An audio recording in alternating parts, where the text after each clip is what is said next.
Muito bem, irmãos, esse capítulo aqui, ele traz uma lição muito interessante, né? Nos ensina para quem devemos olhar quando nós estamos decepcionados. O capítulo 6, ele trata disso, né? Por que ele trata disso? Porque o que a gente viu no capítulo 5? A gente viu que Moisés, ele chegou com aquela vontade, né? Chegou com aquela vontade, com aqueles sinais, ele fez muitas coisas, né? E aí, na cabeça dele, é certo que se pense assim, na cabeça do Moisés, todo mundo ia aplaudir, todo mundo ia gostar, todo mundo ia ficar feliz, e no começo foi assim. As pessoas ficaram felizes, contentes, né? Mas, de repente, tudo mudou. Tudo mudou porque o faraó tomou aquela decisão. Qual decisão? Vamos tirar a palha deles e vamos fazer eles fazer o mesmo tanto de tijolos que eles faziam quando não tinha palha. Aí, meus irmãos, aumentou a carga, aumentou a tarefa. E quando aumenta a carga, aumenta a tarefa, mesmo que seja para a libertação, mesmo que Deus tenha permitido tudo isso, o povo se revoltou contra Moisés e contra Arão. E aí falaram assim, coisas duras que ele não queria ouvir, ele ficou muito decepcionado. É daí que vem, meus irmãos, esse estudo rápido até, né? Esse capítulo nos ensina para quem nós devemos olhar quando nós estamos decepcionados. Então, o precedente aí revela o Moisés desanimado, né? Como eu falei para vocês, triste com a resposta que ele recebeu. Decepcionado, aqui no final do capítulo 5, eu volto com os irmãos aqui, no versículo 20, versículo 21, e encontraram a Moisés e a Arão, que estava defronte deles, quando saíram de Faraó, e disseram-lhe: o Senhor atente para vós, e julgue isso, porque fizeste o nosso cheiro repelente diante de Faraó, e diante de seus servos, dando-lhes a espada na mão deles para nos matar. Então, irmãos, era duro essa palavra, porque o Moisés, ele só queria ajudar, mas nem sempre as pessoas, elas entendem que elas só estão sendo ajudadas. E aqui nesse caso, principalmente nesse caso de Moisés, ele só queria ajudar eles a sair daquela escravidão que já durava 200 anos. E o faraó, porque o faraó representa Satanás, e Satanás, ele é astuto, ele é cheio de artimanha, como eu disse, ele aumentou aquela carga, né? Então, irmãos, ele deixou transparecer os piores sentimentos quando ele estava decepcionado.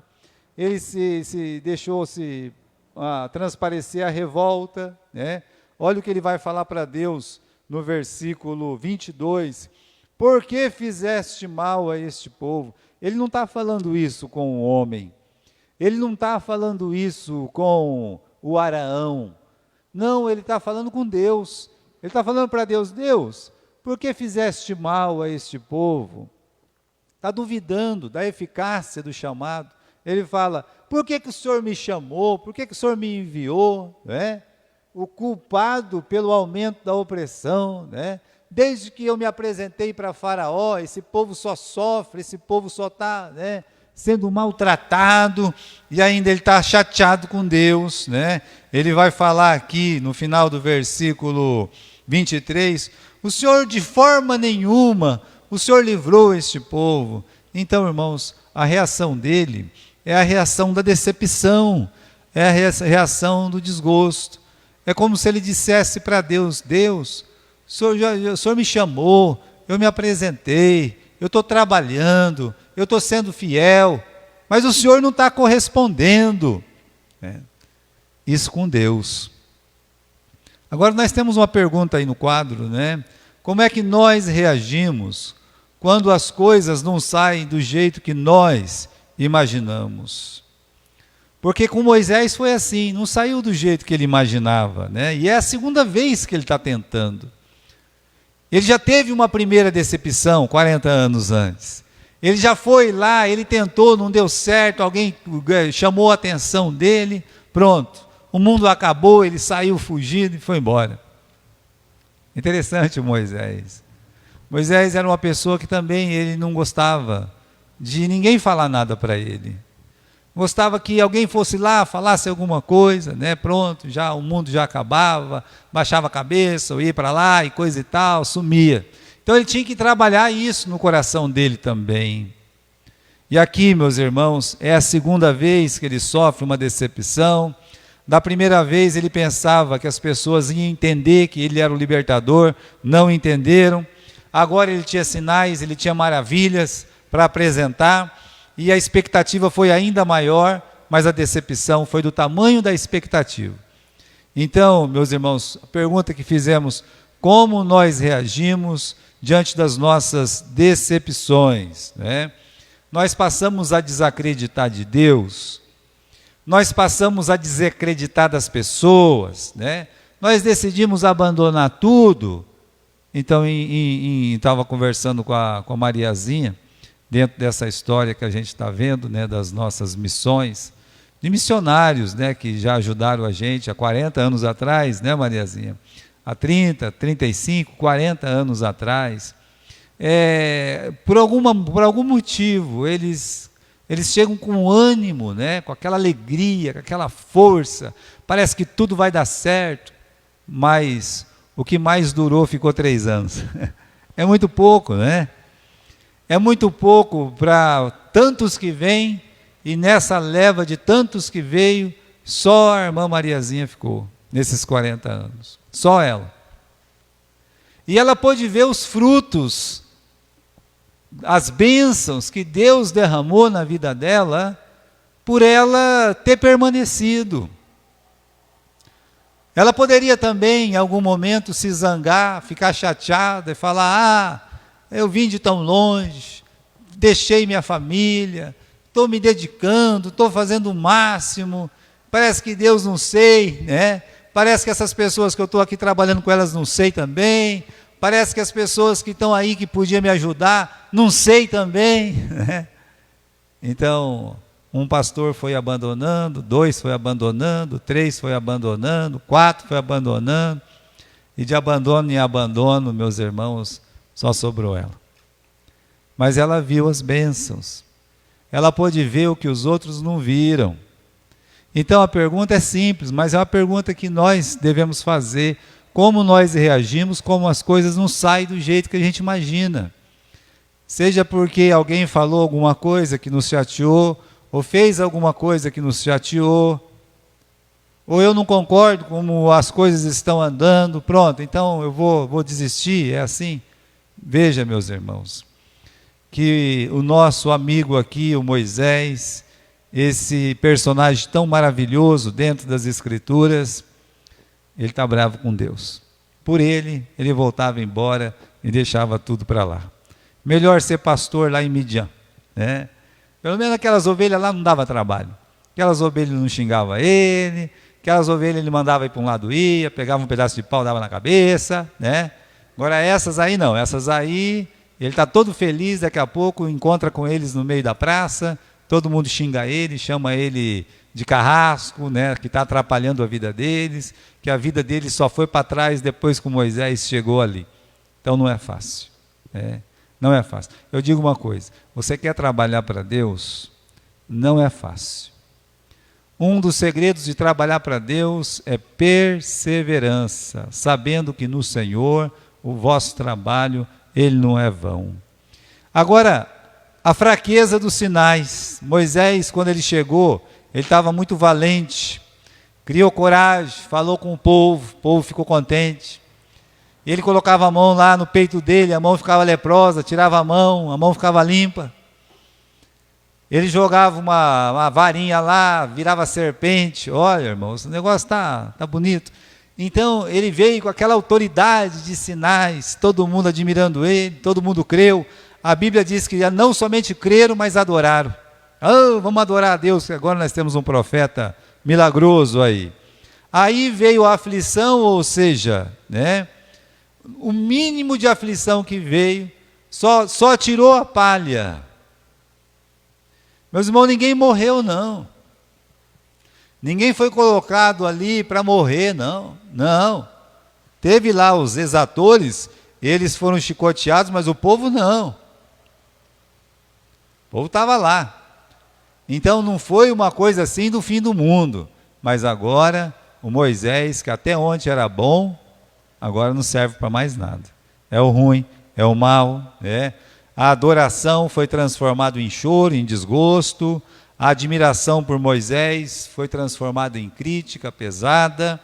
E aí, meus irmãos, nós aprendemos que ou o nosso coração está firmado em Cristo, na palavra, ou vai estar nos sinais, né? Porque se você está lá alegre porque alguém fez um sinal e você hoje está na igreja, isso aí vai passar. Sempre passa. Sinal por sinal, até Satanás pode realizar. Ninguém vai permanecer firme em Deus por causa de sinais. Pode estar certo disso. Aliás, o apóstolo Paulo, ele disse para os coríntios que os sinais é para os incrédulos, as línguas eram para os incrédulos, não é para os crentes. O crente, meus irmãos, é aquele que crê sem ver. O Tomé, Jesus disse, olha, porque você viu, você creu, Tomé. Mas bem-aventurado aquele que não viu e ele vai crer. Então, os que realmente são fiéis, meus irmãos, são fiéis pela palavra. Não é porque alguém dá uma de merda aí e acontece alguma coisa, não. Então, como é que Deus responde a um coração desgostoso? Vamos aqui no capítulo 6. Então disse o Senhor a Moisés, agora você vai ver o que eu vou fazer para Faraó, porque por uma mão poderosa os deixará ir, sim, por uma mão poderosa os lançará da sua terra. Então, veja, vamos fazer o seguinte, né? Deus tem que dar uma resposta para o Moisés.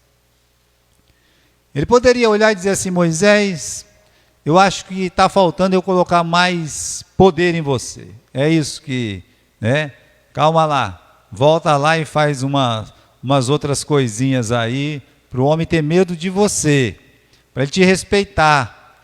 Esse faraó, ele não pode te desrespeitar, não. E aquele povo também não pode te desrespeitar, não. Não é assim que faz, não. Vai lá, calma lá. Eu vou fazer outras coisas. Mas veja só, meus irmãos, que Deus, ele inverte aqui, né? Deus, ele ensina o Moisés a olhar para ele, né? Veja o que Deus está falando aqui no versículo 1. Olha, agora você vai ver o que eu vou fazer, né? O que a mão de Deus podia fazer. Aí Deus coloca mais uma coisa no versículo 1. Por uma mão poderosa os lançará fora da sua terra. Então, quanta diferença tem da mão do Moisés com a mão de Deus? Moisés foi lá, colocou a mão dele, virou leprosa e coisa e tal, uma vara, nós já vimos isso, que se tornou em serpente. Isso era a mão de Moisés, tá? Agora Deus diz assim, olha, eles estão vendo a tua mão, agora eles vão ver a minha. E quando eles veem a minha, eles vão ver uma mão poderosa. E a mão de Deus é pesada. E a mão de Deus, ela é de ser sentida. A mão de Deus, ela dói. A mão de Deus, quando ela bate, ela fere. Então Deus está falando, eles vão olhar para a sua mão, mas não. Eles vão olhar para a minha mão. Irmãos, não foi a mão de Moisés fez isso que eles falaram, não. Quando as pragas estavam piorando lá no Egito, e os sábios do Egito foram lá conversar com o faraó, eles não disseram, olha, a mão de Moisés fez isso. Não, foi não. O que eles disseram? Isso é a mão de Deus. Isso é a mão de Deus. Isso é para a gente aprender, meus irmãos, que o homem não deve temer a mim ou a você, jamais. De mim e de você, eles devem receber a palavra de graça, a palavra de amor, de misericórdia, de justiça, de juízo. É fato. Mas eles devem temer a mão de Deus. Não a minha. Que é a minha mão? Nada. Que vai ser a mão de um homem? Nada. Mas a mão de Deus, essa é poderosa. Então aqui tem esse versículo, né? Se nossas fontes não estiverem em Deus, nós vamos ser fadados ao desânimo. O versículo é esse: todas as minhas fontes estão em ti. Salmo 87, 7. Todas as minhas fontes estão em ti. É engraçado que nesse mundo de tecnologia, a gente chama de fonte, né? Para buscar uma energia no celular, mas isso já era, né, quando tem essa questão da televisão e tal, a fonte, né? Você pode ter o celular que é o melhor que for, a última geração. Você pode ter o tablet, você pode ter o computador, você pode ter assim, sabe, o que for melhor. Se não tiver uma fonte, você está sem uso, você está sem nada. Então lembra disso, né? Olha, todas as minhas fontes estão em ti. Moisés, ele vai aprender isso. E mais do que Moisés, o faraó e todo o Egito, eles iam aprender. A fonte é Deus. Então Deus vai se revelar um pouco mais. Aí no versículo 2, disse mais Deus a Moisés: eu sou o Senhor. Eu apareci a Abraão, a Isaque e a Jacó como Deus Todo-Poderoso. Mas pelo meu nome, Javé, pelo meu nome, o Senhor, eu não lhes fui perfeitamente conhecido. Deus, ele vai se revelar de uma forma diferente que ele se revelou para Abraão, para Isaque, para Jacó. Ele vai dizer aqui, ele está dizendo, olha, eu vou me apresentar para vocês de uma forma que eu não me apresentei para Abraão, porque Abraão me conheceu como Todo-Poderoso. Para Abraão foi suficiente. E quando ele falava de Deus, ele abria a boca e o peito, né, para falar, o Deus Altíssimo, Criador dos céus e da terra. É assim que ele conhecia Deus. Mas pelo nome de Deus, ele não conhecia. Esse nome precioso aqui, como Deus Todo-Poderoso. E aí, meus irmãos, os israelitas, eles iam conhecer esse nome, que muitas vezes é traduzido por Jeová em alguma Bíblia, Javé em outra Bíblia, né? Nós traduzimos por o Senhor, muitas vezes tem o Senhor, como está aqui no versículo 2, né? Então, o Jeová, Javé, significa o Salvador. Agora, isso é muito importante, né? Por que é importante conhecer o nome do Senhor nesse sentido, né? Esse nome, como nós colocamos, Jeová, ou Javé, ou o Senhor.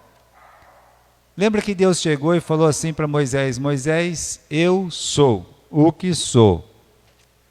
Na verdade, meus irmãos, esse eu sou, como ele é colocado, eu sou,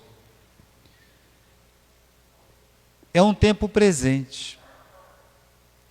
É como se Deus dissesse assim: eu existo e eu estou aqui. Eu sou quer dizer isso. Eu existo e eu estou aqui. É o verbo ser e o verbo estar. Por isso que no inglês fica até mais fácil de entender isso. Eu sou e eu estou. Então quando fala assim, o grande eu sou, Deus está querendo dizer, eu existo, eu estou aqui. Então esse é muito usado no Novo Testamento, no Evangelho de João. Eu sou aqui o quê, né? Eu sou a água para quem está com sede, eu sou o pão para quem está com fome, né? E estou aqui para dessedentar, eu estou aqui para alimentar e assim por diante. Então Deus queria ser conhecido pelo seu nome.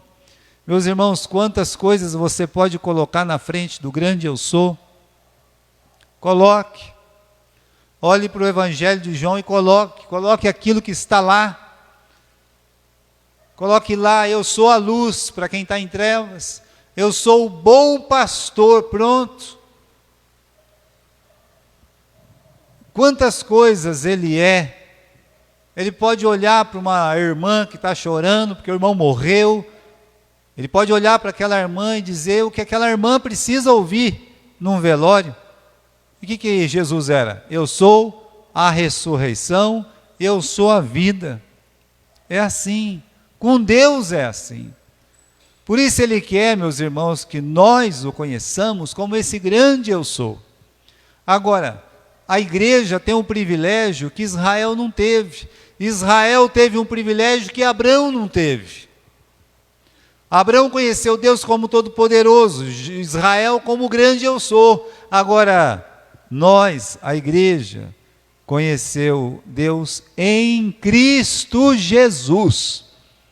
Isso é um privilégio. Você quer saber como é Deus? Ah, Senhor, mostra-nos o Pai, e isso nos basta.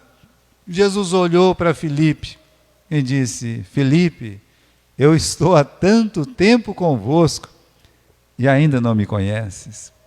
Quem vê a mim, Filipe, vê o Pai. Então, irmãos, a graça e a verdade vieram em Jesus Cristo.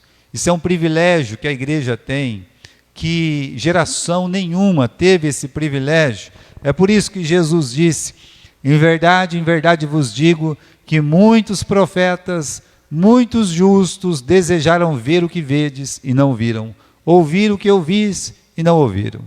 Abraão, Isaque, Jacó, Davi, Samuel, Daniel, Ezequiel, os outros né? Olha, eles queriam ouvir, eles queriam ver a Jesus, mas eles não tiveram esse privilégio. A igreja teve esse privilégio. E aí veio a promessa de Deus da liberdade, no versículo 5, 3 a 5. Deus falando assim, vamos ler do versículo 4 em diante.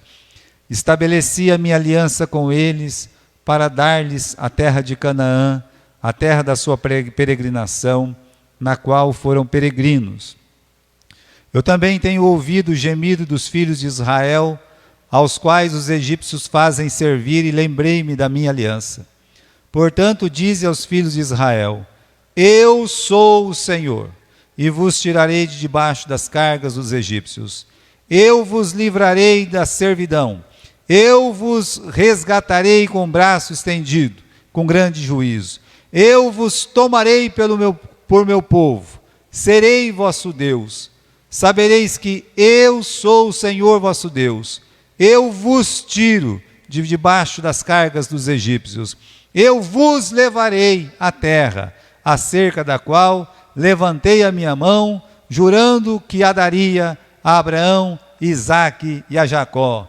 Eu vô-la darei por herança, eu, o Senhor. Então, Deus primeiro, lembra, eu tenho uma aliança com Abraão, Isaque e Jacó. Eu não esqueci que eu tenho uma aliança com Abraão, Isaque e Jacó. Aí ele fala sempre na primeira pessoa. Eu tirarei, livrarei, resgatarei, tomarei, serei, levarei, vou-la darei. Meus irmãos, é tudo Deus. Então, Deus, Ele dá uma promessa de liberdade, falando: eu que vou fazer isso. É eu que vou tirar vocês dessa carga aí. Eu vou dar a terra de Canaã para vocês. Agora, qual que é o papel do Israel? Qual que é o papel do homem? Meus irmãos, o homem ia fazer o quê? Eles estão diante do Mar Vermelho. De um lado as montanhas, atrás o exército de Faraó, na frente o Mar Vermelho. O que Moisés diz quando está todo mundo chorando desesperado? Uma palavra: aquietai-vos e vede o quê? O que Deus vai fazer. Acabou. O que eles podiam fazer? Nada. Mas Deus, Ele disse: é eu que vou fazer, porque senão a glória vai para o homem. Deus, Ele não está disposto a repartir a glória dele com ninguém. Por isso é muita impetulância a pessoa achar que vai ser salvo, que vai sair do inferno pelas suas próprias obras. Pela graça sois salvos, mediante a fé. Isso não vem de vós, é um presente de Deus. Não de obras para que ninguém se glorie. É assim com Deus. Com Deus é desse jeito. E saberei, versículo 7, que eu sou o Senhor, o vosso Deus que vos salva. Eu vou livrar vocês, e quando eu livrar vocês, vocês vão saber que eu sou o Senhor que vos salva. Muito bom, né? Aí, meus irmãos, no versículo 9, deste modo, falou Moisés aos filhos de Israel, mas eles não ouviram a Moisés por causa da angústia e do espírito de servidão. Bem, olha a descrença dos israelitas diante de Deus. Moisés foi lá e falou o que está escrito no versículo 4, 5, 6 e 7. Falou tudo isso, vai tirar, vai livrar, vai libertar, vai, né? Ele falou tudo isso, é Deus que vai fazer. E aí, meus irmãos, no versículo 9, está dito que Israel não deu ouvidos, mas eles não ouviram Moisés. Por que não ouviram? O próprio versículo 9 explica. Por que, pastor, que não ouviram? Por causa da angústia de espírito e da dura servidão. Na verdade, eles queriam uma solução imediata. Pode passar aí, né? Pode bater aí, né? Na verdade, eles queriam uma liberdade. Deixa eu ver uma coisa, né? Pode passar também, né? Deixa eu ver, volta. Acho que tem uma faltando aí, né? Mais um para baixo. Isso. Tem alguma coisa errada aí, né? Então, meus irmãos, vamos voltar aqui nessa descrença, né? Eles teriam ficado mais felizes, por exemplo, se o faraó falasse assim, faz menos tijolos. Ou se alguém falasse assim, nós vamos dar a palha. Entenderam? Falar de libertação, falar de liberdade para eles era muito difícil. Porque falar de libertação, falar de liberdade, falar de salvação eterna, as pessoas não querem ouvir isso. Mas se falar de pão, de barriga cheia, de não sei o quê, e coisa e tal, e bênção material, pronto, está todo mundo, estou nessa, né? Eu estou embarcando nessa aí. Então eles, com certeza, eles queriam uma solução imediata, né? Não queriam ouvir palavra de fé, queria assim, ou que não fizesse tantos tijolos, ou que desse mais palha, que as coisas pudessem, né, meus irmãos? Olha, se Moisés falasse assim, eu vou dar palha para vocês, aí eles ficavam contentes. Se o faraó falasse, então faz menos tijolo, fica escravo aí com menos tijolo, ainda bem, né, ser escravo com menos tijolo. É isso, né? O diabo, às vezes, ele diminui a cota. Ele faz isso. Ou manda alguém dar um socorrinho. Manda alguém, dá uma palha para eles aí, tá? Satanás faz isso, para que as pessoas continuem presas. Então, irmãos, nós perdemos muito de Deus quando nós somos absorvidos pelos problemas diários. Veja só, eles não acreditaram em Moisés porque eles estavam absorvidos pela falta de palha. Acredita nisso? A falta de palha e a não condições de produzir o tijolo suficiente consumiu a mente, consumiu o coração, consumiu a vida deles. Então a gente perde muito de Deus quando nós somos absorvidos pelos problemas, problema diário, né? Então tem um problema lá no trabalho, pronto, o mundo acabou.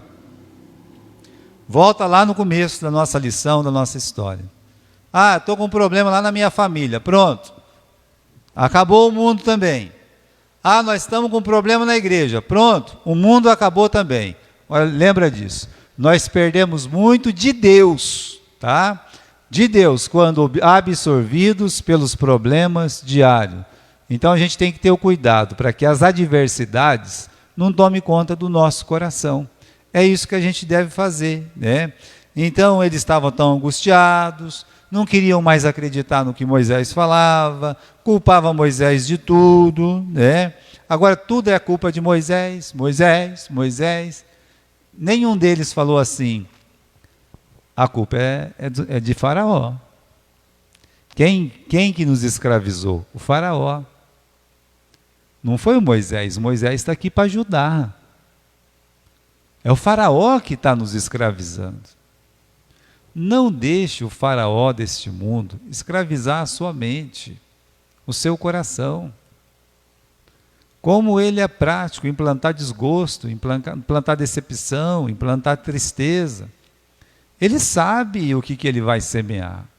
Ele sabe o que ele está plantando. Ele é prático nisso, meus irmãos.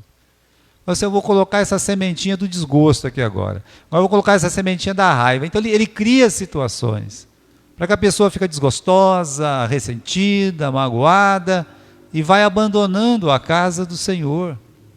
Não permita que o diabo tenha sucesso na sua vida. Nada pode ser pior do que um coração amargurado.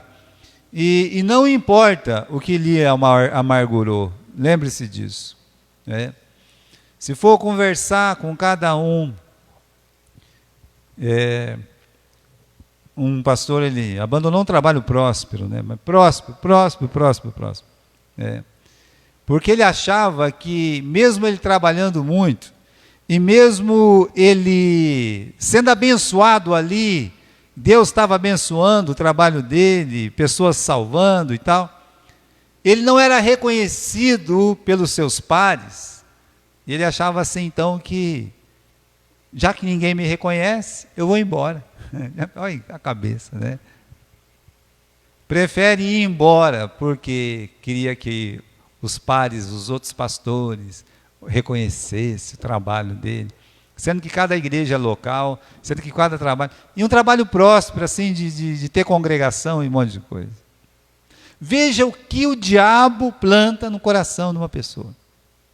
Isso dentro do coração de um pastor, dentro do coração de um dirigente, de um irmão. Então, ele sabe plantar coisa ruim. Satanás, ele, meus irmãos, ele tem um estoque lá no armazém dele.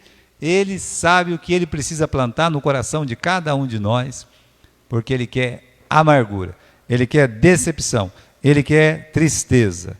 Onde está a cura para os corações amargurados? Então aqui está no versículo 10. Falou mais o Senhor a Moisés, dizendo: entra e fala a Faraó, rei do Egito, que deixe sair os filhos de Israel da sua terra. Moisés, porém, falou perante o Senhor, dizendo: eis que os filhos de Israel não me escutam. Que dirá Faraó? Também eu sou incircunciso de lábios. Vai lá, vai falar com o Faraó. Se eles não escutam, se nem o povo de Israel me escuta, o senhor acha que o Faraó vai me escutar? E o senhor sabe que eu não sei falar. Ele está brigando com Deus, ele não parou de brigar com Deus. Versículo 13. Todavia o Senhor falou a Moisés e a Araão, e deu-lhes mandamentos para os filhos de Israel e para Faraó, rei do Egito, para que tirassem os filhos de Israel da terra do Egito. Meus irmãos, Deus falou, vai falar o que eu falei. Sabe o que é isso aí? A mesma coisa que ele fez com o Elias. Começou um chororô lá no Monte Horebe, só eu fiquei, todo mundo me abandonou, estão querendo me matar. Só chororô, chora. Aí Deus olhou para ele e falou: não, tem mais gente aí, tem 7.000 que não dobrou o joelho. É o seguinte, vai trabalhar. Vai ungir o rei fulano, o Jeú, vai fazer isso aqui, vai fazer aquele outro, vai fazer aquilo lá, né? Deus deu tanta coisa para ele fazer. É como se Deus dissesse: você não tem tempo para ficar parado não, ficar pensando bobagem. Porque se você fizer isso aí que você vai ficar desgostoso. Fica paradão aí no Monte Horebe, fica paradão aí debaixo do zimbro, que você vai ver o que acontece. Vai trabalhar. Tem que ter em nós, irmãos, aquele espírito de Neemias. Quando vem para baixo, vem se encontrar comigo aqui.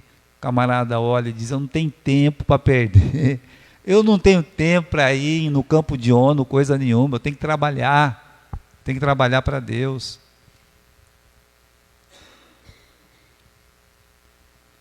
A cura está em olhar no que Deus está fazendo. Qual a cura dos corações amargurados?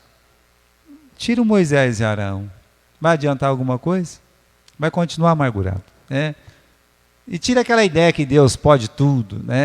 Se pode tudo, por que as coisas ruins acontecem? Por que a gente sofre? Por que a gente fica decepcionado? Meus irmãos, a cura está em olhar para Deus.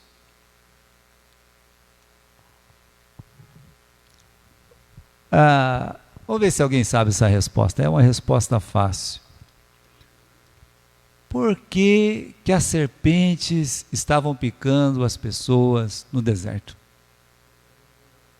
Bom, Renato, fala alto aí. O Renato está falando aqui, do pessoal da aula, não vai ouvir. Ele está falando aqui que é por causa da murmuração. Tá bom. E qual que era a cura para a murmuração, para não morrer mais picado pela serpente? Vai. Olhar para aquilo que estava pendurado no madeiro. Então não tem outra cura para desgosto, para tristeza, para, sabe? Coloca lá no começo, lá o assistente, número 1. Aí. Nos ensina para quem devemos olhar quando estamos decepcionados. Então por isso que eu acho que essa lição aqui em Êxodo é uma das melhores que a gente tem no livro de Êxodo. Olha para Jesus. Olha para mim e você vai sarar dessa amargura, dessa tristeza. Agora, eu faço outra pergunta. Eles estavam morrendo porque a serpente estava picando, E o que a serpente solta quando ela pica? O quê? Veneno. Então, nada mais é do que veneno no nosso corpo, toda murmuração, todo desgosto, todo desânimo, é porque a pessoa está sentindo o efeito do veneno da serpente no seu corpo. E a pessoa vai enfraquecendo, não é assim que uma pessoa morre quando é picada? Vai enfraquecendo, se estribucha um pouco, e vai morrer. Não é assim? Olha para Jesus. Enquanto a gente estiver olhando para Jesus, a gente sara. Pode ser a serpente mais perigosa que existe.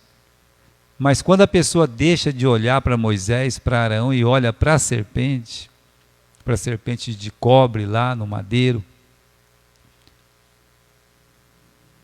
para Jesus.